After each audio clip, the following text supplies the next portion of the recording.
सगळेच बघतात कच, पण हे सगळ्यांना दिसत नाही. चला तर मग आपण बघूयात व्हिडिओमध्ये की मी काय काय इन्फॉर्मेशन देते. गुजरातमधल्या एका छोट्या गावामध्ये आहे होडका विलेज, जे लोकेटेड आहे कच्छच्या डिस्ट्रिक्टमध्ये. भुजपासून काही किलोमीटर लांब आहे. पण हे फक्त एक विलेज नाही, हे एक आहे एक्सपिरियन्स. इथे तुम्हाला दिसतील मड हाऊसेस. हे फक्त ट्रेडिशनल नाही, यामागे सायन्स पण आहे. गरमीमध्ये थंड असतं, थंडीमध्ये थोडं वॉर्म असतं. अर्थक्वेक रेसिस्टन्स स्ट्रक्चर आहे आणि इंटिरियर जे आहे ते मिरर वर्क, हँडमेड, सगळं मॅन्युअली असतं. इथे तुम्हाला मिळतील हँडमेड एम्ब्रॉयडरीज असतात, वॉल हँगिंग्स असतात, मिरर वर्क डेकोर असतं. आपण डायरेक्टली लोकलकडनं घेऊ शकतो. आपण फक्त घेत नाही, पण एका कल्चरला सपोर्ट पण करतो. हे जे एम्ब्रॉयडरीज वगैरे ते बनवतात किंवा लिपन आर्ट वगैरे जे करतात ते सगळं हँडमेड असतं. ते मशीन यूज करत नाही.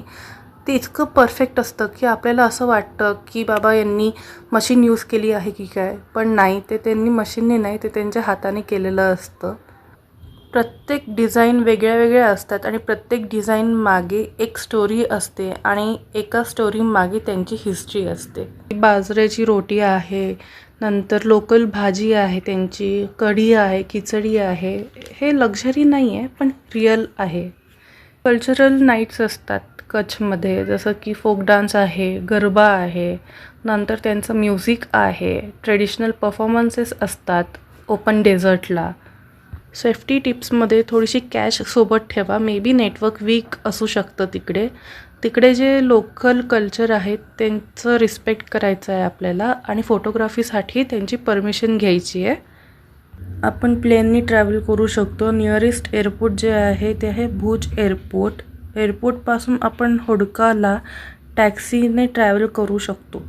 आपण ट्रेनने पण ट्रॅव्हल करू शकतो. नियरेस्ट स्टेशन जे आहे ते आहे भुज रेल्वे स्टेशन. मग भुज रेल्वे स्टेशनवरून आपण कॅब किंवा शेड, जीप किंवा मग ऑटो करून जाऊ शकतो होडकाला. भुजपासून होडकाला आपण बाय रोड पण जाऊ शकतो, प्रायव्हेट टॅक्सी किंवा आपण स्वतः ड्राईव्ह करून पण जाऊ शकतो. इथे लक्झरी नाही आहे, डिस्ट्रॅक्शन नाही आहे, पण जे आहे ना ते खूप खरंच अमूल्य आहे आणि खरंच लक्षात राहण्यासारखं आहे. तुम्ही नक्की व्हिजिट करा ते होडका विलेज.